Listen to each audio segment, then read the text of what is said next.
welcome to Literary Prospects, where we talk to authors and literary professionals about books, publishing, and the writing life. I'm Kelley Vick. I'm the host of the program, and in just a moment, it will be my pleasure to introduce today's guest. But first, a reminder that if you like what you hear, please do take a moment to subscribe. It helps us out, and you can make sure you never miss an episode.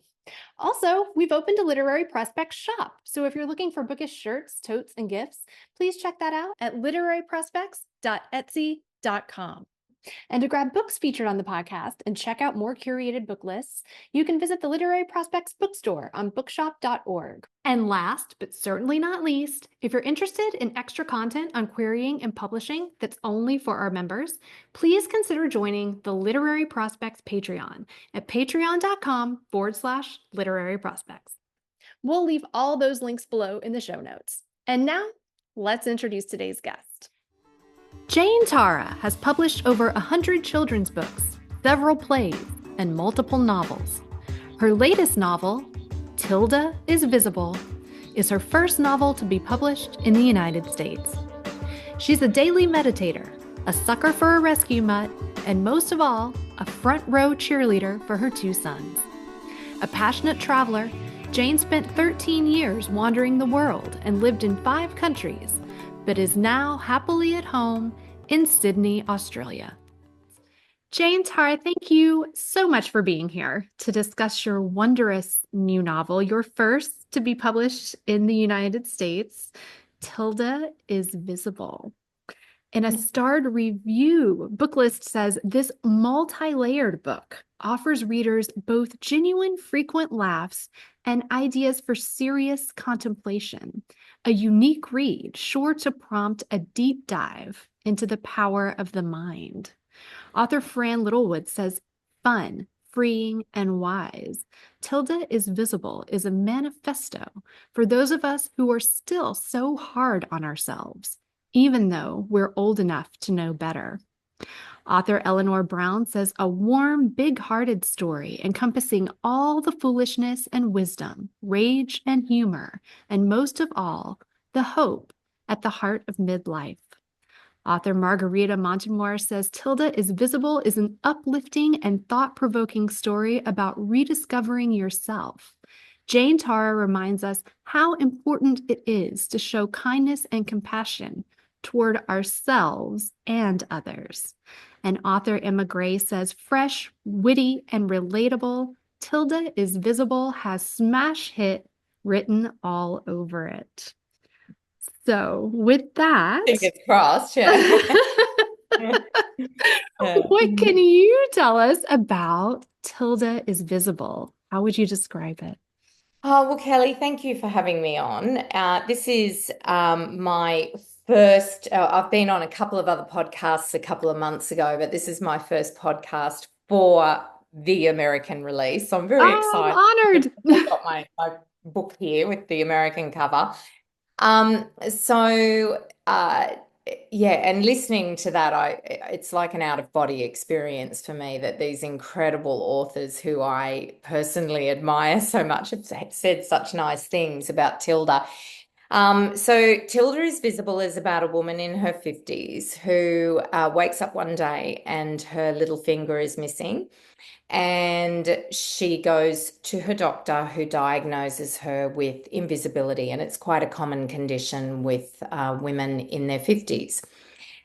And she's told that there's no cure. She just needs to accept this. But Tilda doesn't accept it and goes on a bit of a journey to find a way to become visible again. She starts to really disappear and she tries to find a way to beat invisibility, but to do that, she really needs to address a lot of things in her past. What was the spark that started this story for you? So 10 years ago now, and I can't believe I'm saying that because you blink, 10 years ago, I went for an eye test and was referred to an eye specialist. And they discovered a very unusual pigmentation in my retina.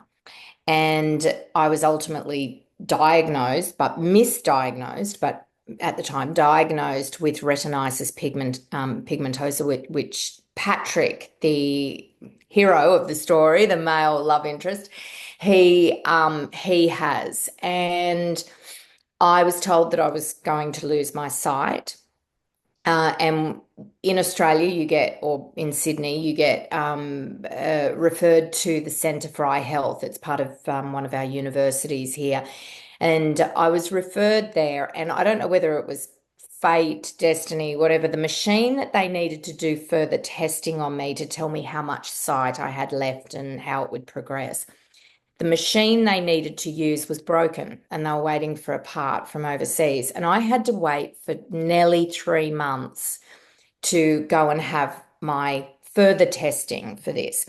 So for 3 months, I was living with this initial diagnosis. And just like Tilda did in the book when she was initially diagnosed with invisibility, I spent a couple of days in bed, drinking wine and As one dancing would. disco hits, just losing it, Mhm. absolutely losing it. But then I came across a few different articles and stories and unusual cases around sight and different things that people were doing with sight and help studies. Like there was one study that I saw where they were teaching children to see, like to read colors and to read while they were blindfolded, and really fascinating things. And I ended up down a rabbit hole and started to ask myself, well, what does it really mean to see? Mm, And how do I see? How do I already see? How do I see the world? And, I've been a long-term meditator and woo-woo person, I guess, into self-help. But in that 3-month period, I learned so much about myself and really started to look at my internal dialogue with mm, myself, how that was reflecting in the world around me, and how that that was what shaped how I saw the world. And mhm, so I started to question, okay, how would I see without sight? But how do I see now? And mhm, one of the big things that happened during that 3-month period was I looked in the mirror one day and it was like the world had sort of tilted. Um, that had always been an exercise in self-loathing, looking in the mirror, criticizing mhm, wrinkles, freckles, whatever. And I looked in the mirror and I felt nothing but love and compassion for me, for how I looked, for how I was aging. And in that moment, I thought, oh my God, am I not going to get to see myself age? And I felt like I was losing a gift. I really wanted to see myself age. Um, and I realized if I wanted to see myself age, why would I criticize the aging process? Why would I erase it? Why would I not embrace it? So it was a very big period of, 3 months, a lot crammed into it. I ended up going to these tests where I was told I'd been misdiagnosed. There was another story to my pattern in my retina, but I wasn't losing my sight. But all these sort of lessons that I'd learned during that time sort of remained with me and remained. I started to sort of see the world differently.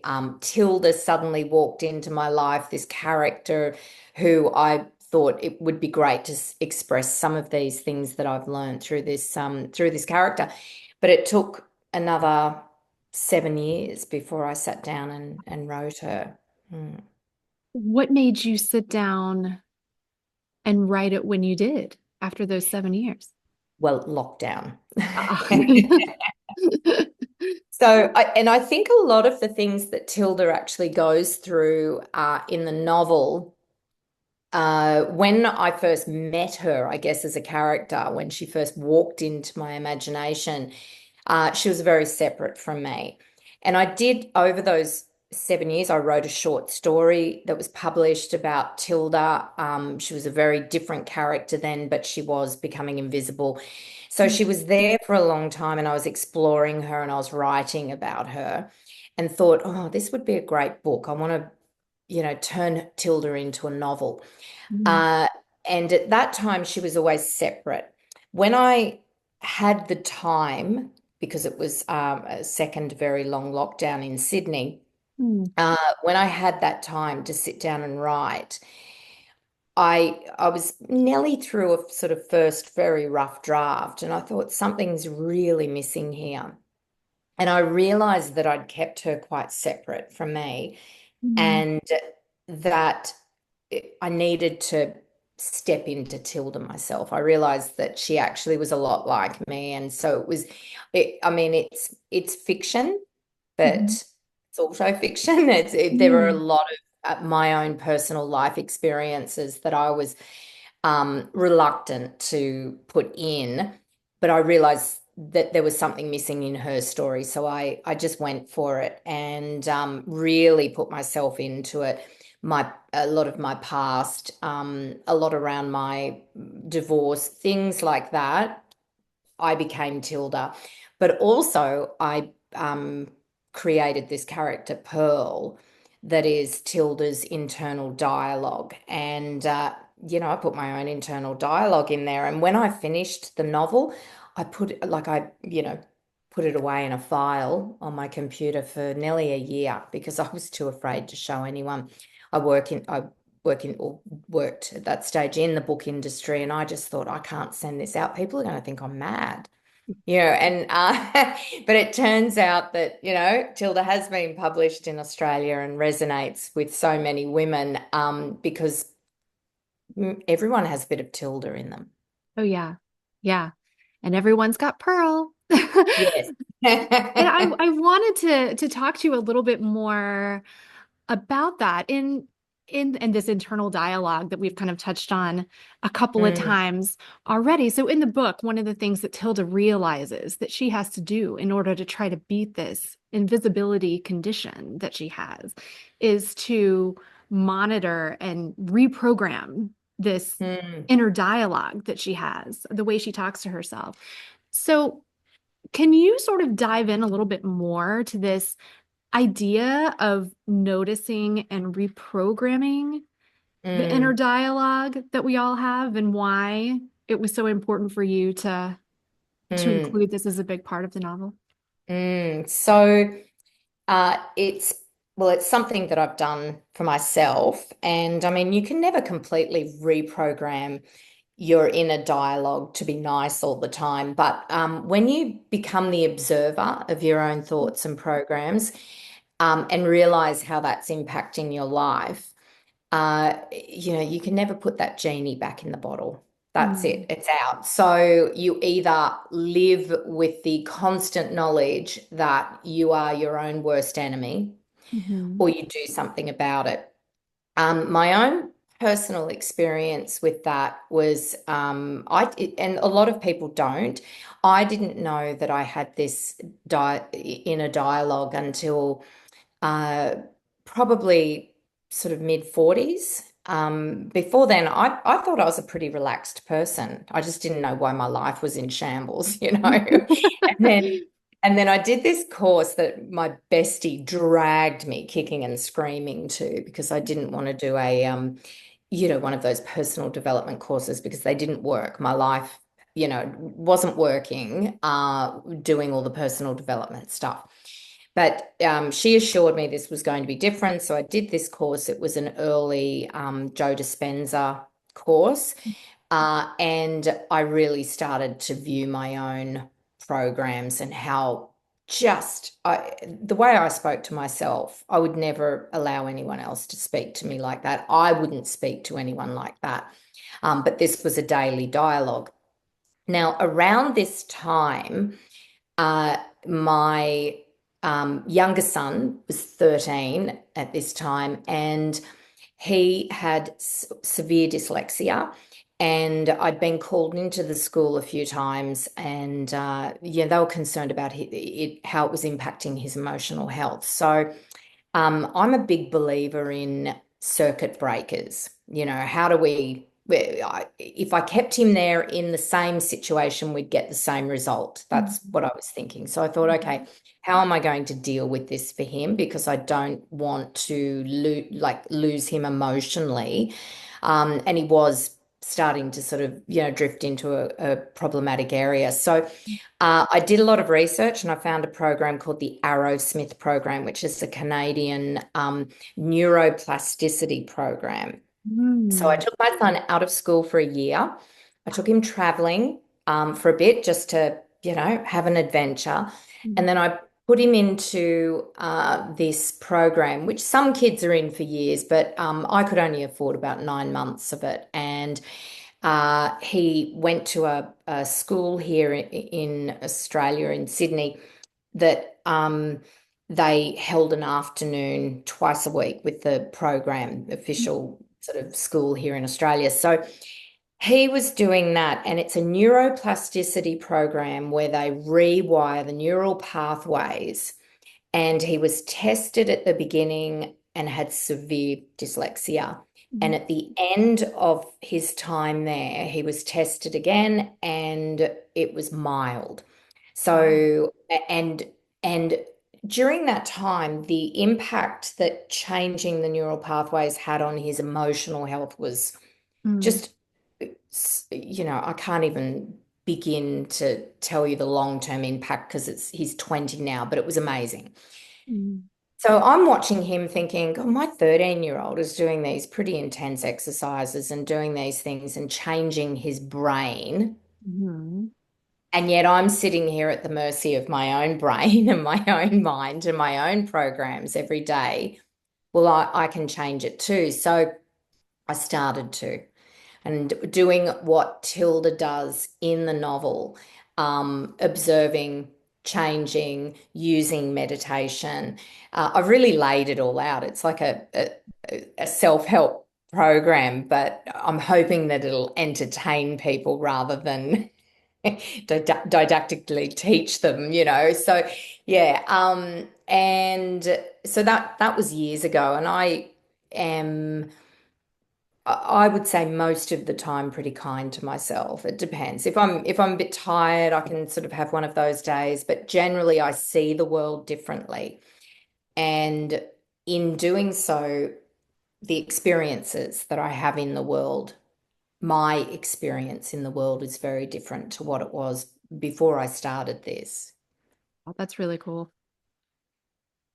At the beginning of each chapter in the book, you include a relevant quote from Mm, some famous person or philosopher or psychologist.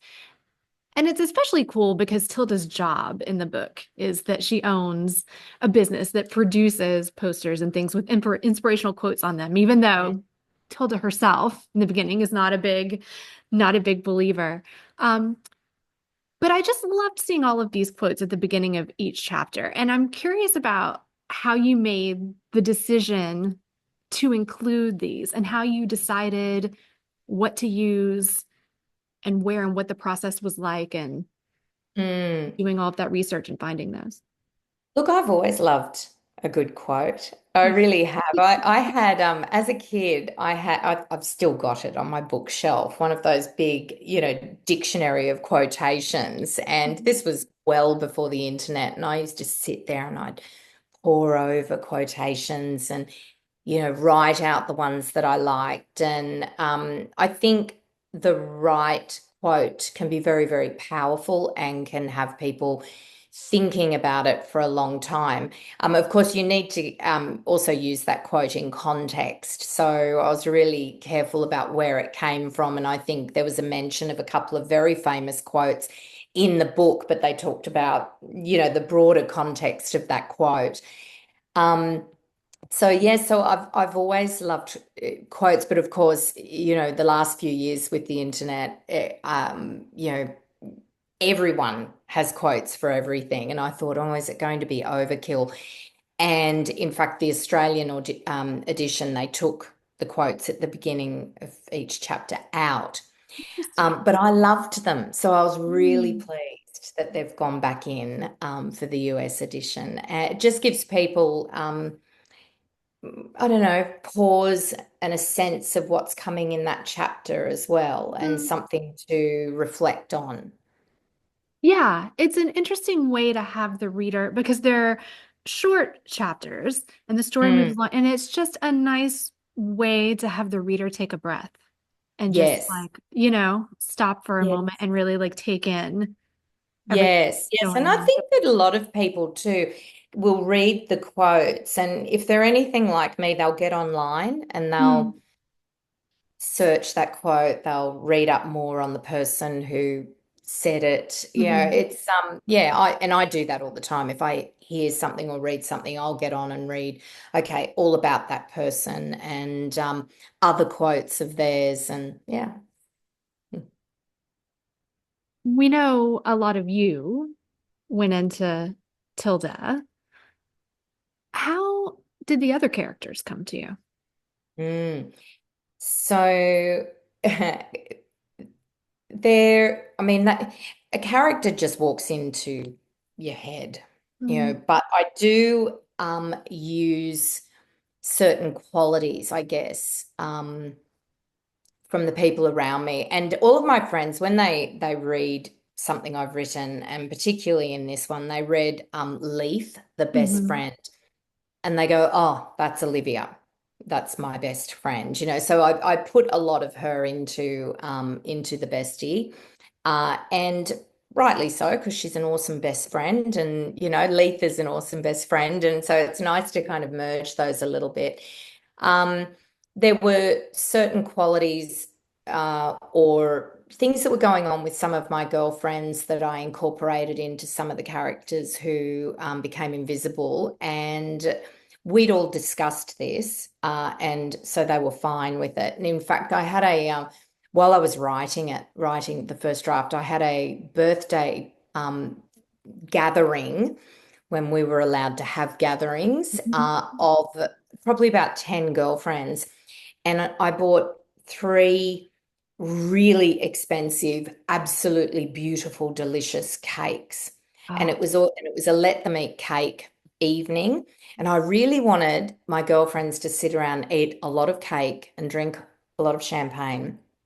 Um, because women have a problem eating cake mm, sometimes. Like mhm. just eat the cake. You've got one life, eat Yeah. the cake. And we sat there as a group eating all of this cake, talking about our inner programs and the worst ones, the ones that we found most difficult. And I found that a lot, like all of the women, all of my friends were talking about being critical of their bodies, their weight, how they looked, not being comfortable eating a second piece of cake. Like it really, you know, Mhm, triggering something in them, even though they're all mm, gorgeous, beautiful women of varying sort of sizes and shapes. mm, So they all struggled with that. And so I used some of the things that we discussed in the characters who were at the invisibility support group as well. And then I just took the mother in the novel is very different to my mother. But I did take some of my own childhood and put it into Tilda's backstory. mhm, And I certainly used a lot of the qualities of Tilda's ex-husband were qualities I had in an ex-partner and lessons that I learned along the way. And he gave me, his blessing for me to write it as well. So it was, yeah, everyone was happy with the outcome, but some people saw themselves in it. What do you love about magical realism? Mm. I've had this question a bit and at a couple of festivals that I've done in Mm, Australia. And it's so funny. I've really thought about it a lot. I just believe in magic. I really believe in magic. I think anything is possible. mm, Uh, and so I know that it falls into that genre, but for me, it was just the sort of, I don't know, it was the obvious way for Tilda's story to unfold. And I've had a couple of times, I've had people come up to me at events here and say, I Googled invisibility to see if it was actually a thing. And I thought, that's really weird. Like, that they thought it, yeah. But I guess it is for so many people. And not literal, like you're not Right. actually disappearing, but it feels like you are when you're not seen. I suppose people could think of it as maybe be thinking like, is it a sort of mental disorder in which you Yeah, begin to not see yeah, parts of yourself, you know?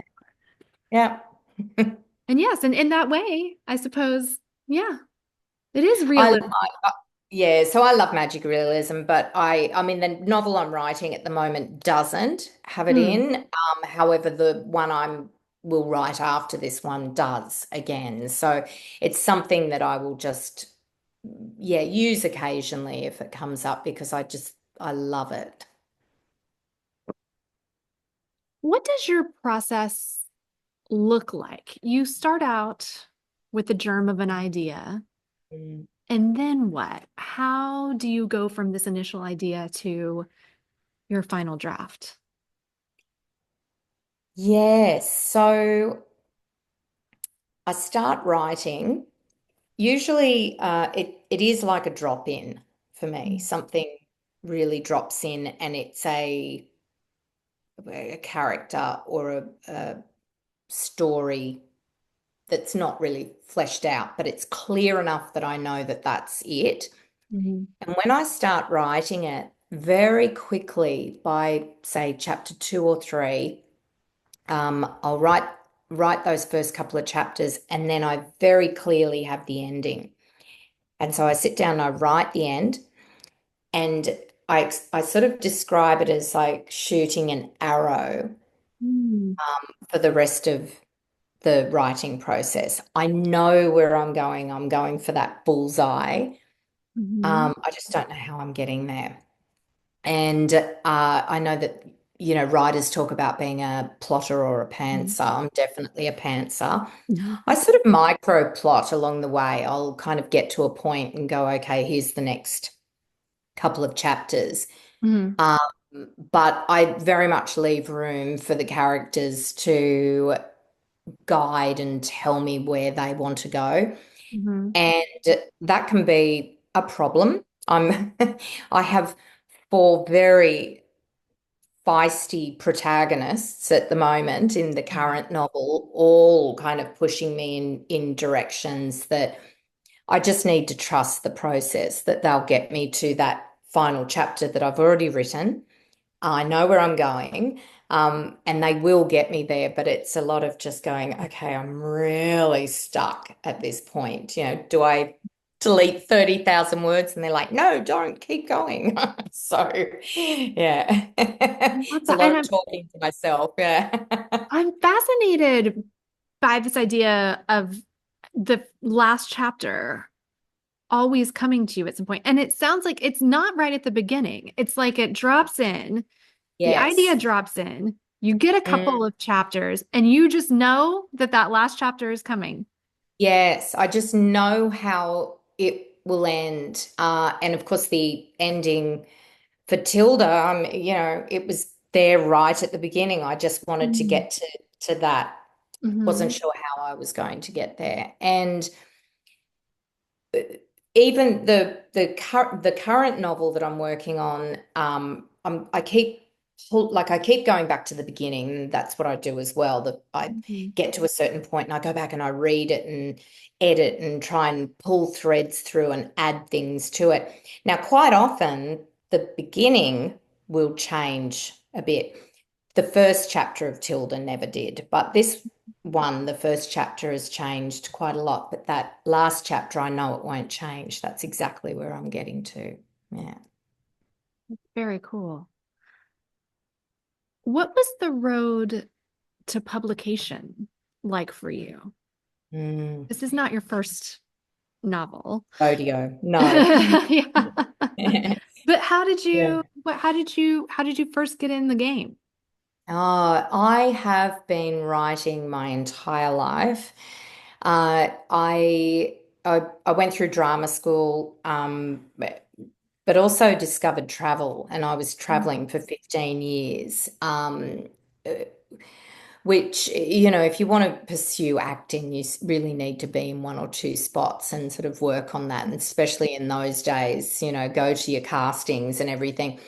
For me, I loved theatre, but also loved travel. And because I was writing as a child, I just started writing plays and started performing plays in various countries. I was in Japan and the UK and Austria, and my plays were performed in those countries. Then I arrived in New York and I submitted a play to a playwriting competition there. And just because I wanted to meet some theatre people, actually, I thought it'd be a great way to make some friends in New York. But the play won. And it got me my first agent. And this was in my 30s. And after that, I did write a couple of paranormal romances. And also during this time, my first marriage broke down. And being a single mum, I started supporting my kids by writing educational books. And I continued that for many years. So I don't know if you have, I'm sure you do in the US. If you go into a school library and you're pulling out all the textbooks on the shelves on Mm. different countries of the world, and well, I Mm-hmm. wrote well over 100 books like that. Cool.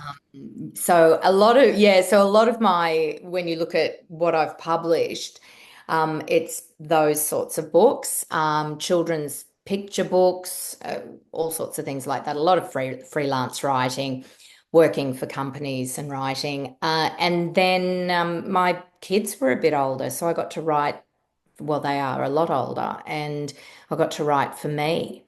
And Tilda was my first, okay, I've got the space, the time, the money because of where I was working Mhm. to actually enjoy writing something for me rather than writing to put food on the table. And Tilda, as we've said, is your first book that is being published in the US. Mm, Now you're in the midst of it's come out in Australia. We're in the midst of the second US launch. yeah. What has that been like for you? This is kind of a new experience. It has been, oh, it's cheesy to say that it's a dream come true, but it is everyone's dream, to be picked up by an incredible publisher and to have the work and care that has gone into Tilda has been just such a gift in my life. I had the opportunity in last October to come over. Tilda made a most anticipated list for Zibby Owens, and there was a party for that list, and I thought, oh well, okay, I could go to the party. I've had the invite. I could go over, and then I could meet my publishers, and there's also a bit of interest, film interest. So I thought I'll go to LA as well and have some meetings there. So I did all of that, which was great, and that was something that, at my age and the journey that it's taken to actually get here with all the writing that I've done and all the work I've done on myself as well, when you're creating the way that you see the world by starting inside your head. The experiences that you have are quite different. So, this is an example of something that's come into my life because of the work that I've done. And so there I was outside, the Penguin Building in New York, and went up and had lunch with my team at Crown. And they're all incredible women. And I feel like I'm just surrounded by really amazing women on this journey who love Tilda and are helping get that message out into the world. So it was all at once, sort of out of body. Like I just couldn't believe it was happening, but at the same time, just so cool, such a great, warm experience. So yeah, and it's out on the 25th of this month, and uh, it's in the lap of the gods. Mm. Unlike my Australian release, where I was very much here and visiting booksellers, just dozens and dozens and dozens of booksellers, and doing events and going to radio stations and TV and stuff. Here, I'm sitting in Australia watching this happen in the US and just going, just Wow. allow it to happen. Let's see how it goes. A very different experience. It is. It is. Yeah, but I feel really well looked after by my team over there. It's been great. You have mentioned that you meditate. You Mm, meditate for an hour a day, mm. right? Not every day, but yes, close How do you to. do that? Well, there's a Zen saying that if you should meditate for an hour a day unless you're really busy, and then Mhm. you should meditate for two, which I think is, and I've tried that. In the book, Tilda goes to the Vipassana retreat, the 10-day silent retreat, and that's very much my experience, the experience she had. Although I finished the retreat, and after going to the retreat, I meditated for an hour twice a day for quite a long time, and I didn't like it. I did it because I felt better for doing it, but the process of sitting down and making that space for myself to meditate was a drag. And so I really, when people say to me, "Oh, I've tried and it doesn't," I get it. I get it. Sometimes it can be a drag. You've really got to find the style that works for you, and and then commit to it. And then the way that it actually changes you and changes your life means that you start to really enjoy it, look forward to it, the benefits. If I don't meditate for a few days, I can just sort of feel like life is constricting around me a bit and the stress Mm. will rise again. And I go, "Oh, I've got to sit down and meditate." If I'm really busy, unlike the Zen saying, I might meditate for 20 minutes. Mm. And that's enough just to release that and to just, I feel like I'm in flow for the day. How do you think that your meditation practice directly affects your writing? It's a great question. I I feel like it just the interplay with the characters and allowing them to take me Mm. in whatever direction they're going to take me. That has always happened to me ever since I was young. But when I meditate, it's as if they can come in more easily and guide me more easily. Mm. If I'm writing and I haven't meditated for a couple of days and I'm sort of struggling through something, it's not that it's a direct correlation at all, but I just know that if I meditate, that will just open up and there'll be um, the answer to whatever I'm struggling with. Mm. Mhm. What is your daily writing routine like? Do you have a daily writing routine or what is the routine? I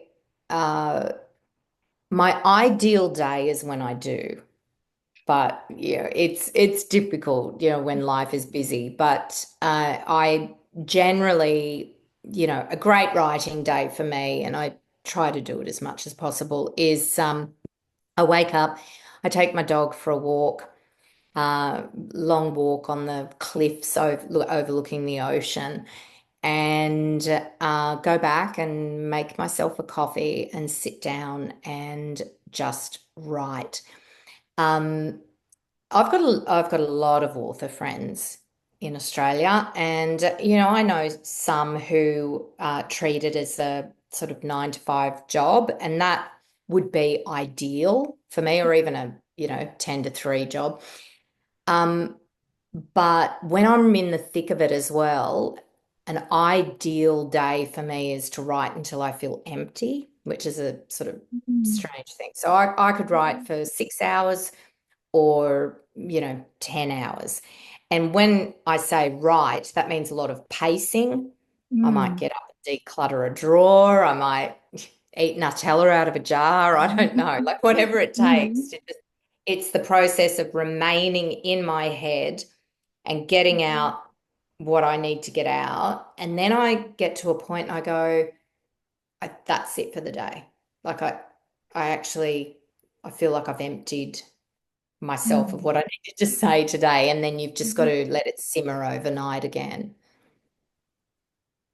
What do you know now that you wish you had known before you published your first book? Patience. Mm. Yeah. And meaning my first book many years ago. I think, and I've worked in the book industry for years as well now, and I see so many debut authors, rightly so, incredibly anxious, contacting their team constantly, asking questions, driving things, um, uh, upset about certain things that they don't understand. And my advice to them is always, you know, you're working with people who are doing their job. Mm. So let them, Mhm. just take a step back. I promise you, they're doing their job. That's what they do. So let them, and just having patience with the process. So patience with yourself, patience with the way that you're writing and getting through whatever you're writing, patience with the publication process, just patience. I love that patience. And you mentioned that you've worked in the industry as well as a writer and in your other job with Better Reading. Can you Yes. talk a Yeah. little bit about what you do there at Better Reading? It's Australia's largest book review community. Is that right? Yes, yeah. So it's a book marketing company. I'm not there anymore. I was there for 6 years, and it's just a really great space for, I think, while I was there, I mean, we were reaching, millions of readers a month, with book reviews and author events and author interviews. And so I was the general manager there, and dealing with all of the publishers and Australia's author community. And it's a great space. And that too, working there, really taught me a lot about marketing a book as Mm-hmm. well. And as an author, just how to present yourself and get out there and what to do and what not to do. But also, because I dealt with all of Australia's publishers, I was able to look and go, okay, because I liked them all. They're all great. But Mm-hmm. each publisher can sort of would shape a book a certain way, deliver it in a certain way with a certain voice. I kind of went, okay, well, where would Tilda fit? Mm-hmm. And um, I knew who my first choice of Australian publisher was, and I got them, which was fantastic. So it gave me the space as well, working there, just to sit back and look at how everyone worked and where I fit into it. What's your best piece of advice for aspiring authors? Keep going. Yeah, because while I said patience, I think the other quality you really need as a writer, and particularly if you want to be a published writer, is tenacity. Mm. I was decluttering a drawer recently, about a year ago, and I found a folder filled with rejection letters from a book I'd written, a children's book, that I'd written 23 years ago. And I thought, oh, I wonder if I know any of the people who rejected me. I'll go through. So I'm looking at the names, and none of them were people I recognized in the publishing industry now, until I got to the very last letter. And it was standard rejection, signed off by the name Kieran Rogers. And the date on it was the 27th of the 2nd, 2001. Kieran Rogers is now, like, he is one of the founders of Affirm Press, who published Tilda in Australia. Oh, wow. Um, and the date on it was like Tilda was published to that day 23 years later by Wow. that guy's company. So I emailed him. I said, Kieran, take a look at this. I sent it to him. I said, this is, just to show that if you're an author and you just keep on going and you have tenacity and you just believe in yourself, you'll be published. And he got back to me, he goes, that is so cool. But it also shows that if you're in publishing, that was my first job in publishing. I was rejecting manuscripts for someone else. I always had a dream about where I wanted to be in publishing, and I'm there now, and I get to publish the books that I want to publish. But back then he was sending out generic letters. So it was really nice to see both sides, Yeah. and this incredible letter. So, a rejection letter today doesn't mean there's a rejection letter tomorrow from someone. Just keep writing. Love that. There is a traditional last question on this podcast, and it is, when Tilda is Visible is made into a movie or series, what do you think the theme song should be? Oh, what a great question. Well,